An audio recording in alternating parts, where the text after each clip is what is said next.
Selanjutnya Vini bertanya kepada Mayang Sari mengenai rambutnya. Terus rambut sendiri gimana? Ke salon nggak sih? Nyanggul apa enggak ke salon gitu? Ya kalau untuk rambut sih, gue rambutnya nih cuek aja, cuman gue kasih hairspray, dikasih bando, sutra, serung, cantak. Seorang artis bernama Ulfa Dwiyanti datang ke pesta pernikahan Dian Anjas selain untuk mengucapkan selamat, juga berharap bisa memperoleh keberuntungan dari pernikahan ini. Maklum, hidup Ulfa kini sendirian semenjak ia bercerai. Semoga pesta pernikahan Dian Anjas ini memberinya keberuntungan memperoleh jodoh yang diidamkan.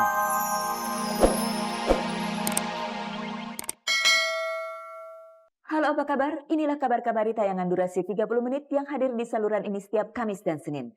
Kami datang kepada Anda membawa kabar seputar dunia artis, selebriti, dan gaya hidup. Pemirsa, sore ini telah kami siapkan sederet sajian menarik antara lain bagaimana artis-artis berdandan ketika mereka menghadiri pesta.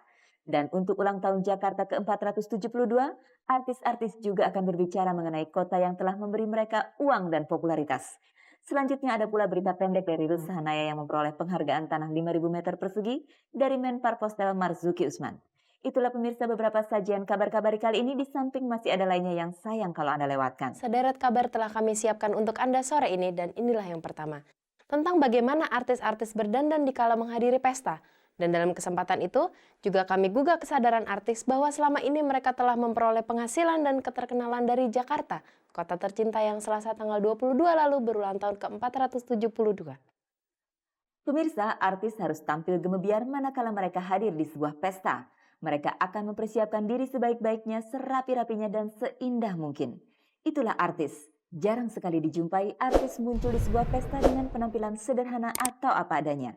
Apalagi kalau yang punya hajat pesta itu sesama artis. Seperti ketika Dian Nitami dan Anjasmara menyelenggarakan pesta pernikahan Sabtu lalu, astaga, artis-artis yang hadir betul-betul gemerlap.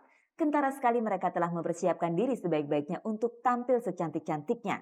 Seperti Mayang Sari, malam itu ia merasa penampilan dirinya sangat luar biasa. Ya memang kalau untuk sekarang-sekarang ini gue rada kecentilan memang gitu.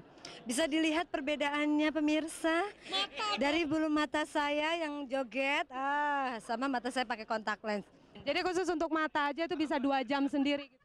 Ya karena ini ditanam ya, beda. Mungkin perbedaannya di situ. Kenapa orang juga bilang gue katanya operasi? Oh tidak sama sekali. Pemirsa, dalam wawancara ini kami dibantu oleh Vini Alfionita.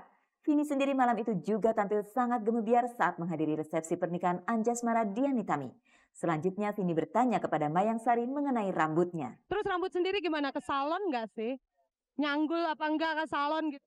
Ya kalau untuk rambut sih, gue rambutnya nih cuek aja. Cuman gue kasih hairspray, dikasih bando, sutra, serung, cantak. Seorang artis bernama Ulfa Dwiyanti datang ke pesta pernikahan Dian Anjas selain untuk mengucapkan selamat, juga berharap bisa memperoleh keberuntungan dari pernikahan ini. Maklum, hidup Ulfa kini sendirian semenjak ia bercerai. Semoga pesta pernikahan Dian Anjas ini memberinya keberuntungan memperoleh jodoh yang diidamkan. Gara-gara Dian Anjas kami lu potong rambut. Oh ya, kali-kali gue juga dapat gebetan. Kalau mau cari laki lu mesti bikin baju baru. Oh salah, justru ini pakaian justru menarik perhatian lekong. Berarti baju waktu sebelum gue kewong. Jadi lu judulnya sekarang langsing. Langsung. Catet.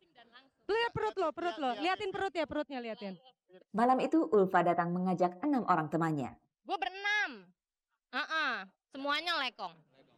Tapi pas ngomong, apa kabar, Bo? Di tengah wawancara dengan Ulfa Dwiyanti mengenai hidupnya di Bandung, mendadak Reina atau lebih dikenal dengan panggilan IP nyelonong masuk kamera. Sekarang bolak-balik Bandung, Jakarta. Tapi memang ya mungkin di situ bisa membuktikan, lu gila. rumpi dia. Gue mau masuk kabar-kabari, bodo amat. Boleh kan? Gue yang minta juga tadi. Tahu nggak sih, gue tuh banyak ditanyain orang apaan. Vini iklan Sunsilk ya.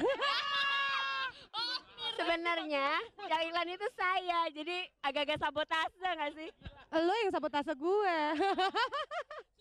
Sutra, ya thank you Bu ya. Pasien berikutnya, lo dandan rapi bener lo ya. Lo berapa lama lo beli baju baru lo? Beli baju baru. Khusus untuk kawinannya Diana. Gue agak-agak kurus sekarang, jadi gue mesti beli baju baru. Biasanya lo kalau bawa ke kawinan gitu dandannya berapa lama sih? Ini tercepat yang gue pernah dandan. Ini cuma 15 menit. Rambut? Rambut salon. Jadi lo kalau acara-acara gitu harus selalu ke salon? Harus, karena gue keramas sendiri sekarang udah capek, Vin, udah. Gitu. Begitulah kalau perempuan berambut panjang. Pemirsa, di antara artis-artis yang menghadiri resepsi pernikahan Dian Nitami Anjasmara, terdapat pula Irianti Erning Praja.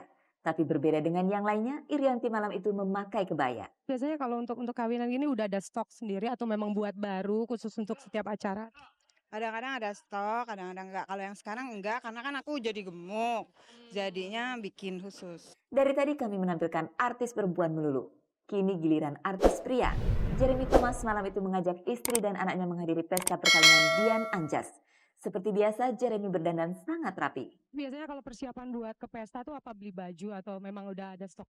Saya kebetulan dulu, waktu sebelum Krismon dulu, waktu kita masih belum punya anak, kita suka traveling dan shopping baju-baju itu, dan kebetulan model-modelnya juga, ya model-modelnya juga yang sampai sekarang masih up to date gitu.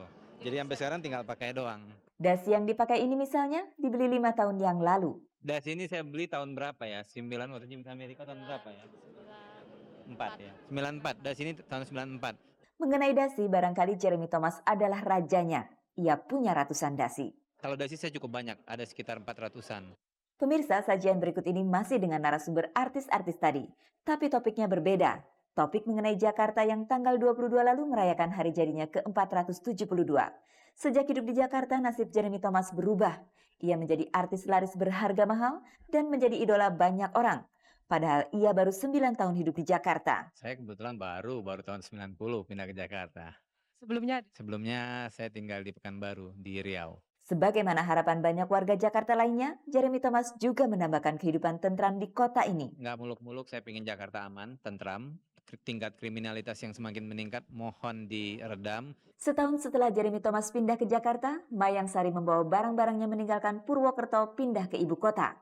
Sama dengan Jeremy, ia juga punya sejuta harapan bisa mengubah nasibnya di Jakarta. Tinggal di Jakarta tepatnya 91 ya. Di Jakarta hanya dalam beberapa tahun Mayang Sari berubah menjadi penyanyi terkenal. Itu rasanya mustahil seandainya ia tetap tinggal di Purwokerto, sebuah kota di Jawa Tengah. Tapi gue tetap bangga dengan kampung gue, gila. Tapi begitu gue sekarang gue tinggal di sini, kalau gue pulang ke kampung gue yang ada justru gue kepikiran Jakarta. Tapi by the way, gue ngucapin selamat ulang tahun ke Jakarta gitu ya. Ini yang keberapa sih, Say? Banyak orang seperti Mayang Sari, meskipun hidup dan memperoleh penghasilan di Jakarta, tapi tidak pernah tahu ulang tahun Jakarta. Terus selama di Jakarta kan udah dari tahun 91 di Jakarta, udah berapa kali pindah-pindah rumah? Gue ngalamin kos pernah, kontrak pernah, sampai gue punya rumah sendiri. Jadi 3 kali. 3 kali daerahnya jauh-jauhan apa deketan? Ember jauh-jauh mah, aduh tapi pengalamannya oke deh. Ngebis nggak? Ngebis gue, bajai gue ya deh.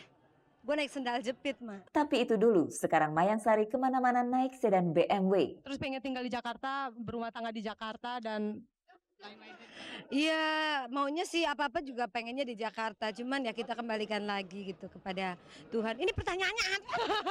udah, thank you ya. Dari Mayang Sari kita pindah ke Edwin dan Debbie Sahertian. Sama dengan Jeremy Thomas dan Mayang Sari, Edwin juga bukan asli Jakarta. Edwin merantau ke Jakarta itu tahun 90. Waktu di sana tuh lagi marak-maraknya GPK. Edwin kesini. Hah? DPK apa? Itu tanya aja sama pemerintah. Lain dengan Debbie Sahertian, ia berdarah Ambon tapi lahir di Jakarta. Oh dari lahir. Nyak gue aja bawaan oroknya gue nih. Jadi sudah tidak bisa pindah ke lain hati, harus tinggal di Jakarta. Tintring, hai, tidak. Kembali ke Edwin, apa pandangannya mengenai Jakarta? Dulu sih waktu gue kecil sih nggak mikir ke Jakarta kali ya. Nggak mikir, cuman waktu udah SMA, waktu mau menetapkan aku harus kuliah kemana. Nah, aku pilih Jakarta. Setiba di Jakarta, Edwin kuliah di jurusan teater Institut Kesenian Jakarta. Cuma ceritanya waktu ke Jakarta nih, Dep. Gua itu bayangin ya, naik kapal. Kapal Kambuna, kapal laut. 3 hari 2 malam. Dengan 1 buah koper aku kesini. Pas turun, aduh kemana nih ya? Pertama kali Besar sekali. Kemudian Edwin naik taksi menuju daerah di Jalan Pramuka. Tapi ia ketemu supir taksi yang brengsek. Ternyata Tanjung Priok ke Rawamangun itu dekat, ke Jalan Pramuka. Tapi kalau taksi gelap nggak tahu, 3 jam diputar-putar di dia, penumpang ini dulu. Setelah aku tahu, setan tuh supir. Terus selama di Jakarta udah berapa kali pindah rumah? Sampai sekarang masih kontrak terus, kos diusir, kena banyak. Gua sumpah mati numpang nggak gua kos. Pernah diusir kos, akhir gua nginep di kampus sebulan. Oke, terus ngekos. Ember. Bentar dulu, bentar. Setelah ada Kadi. Di tengah wawancara ini, Ulfa Duyanti nyelonong masuk. Lo anak perantauan lo ya?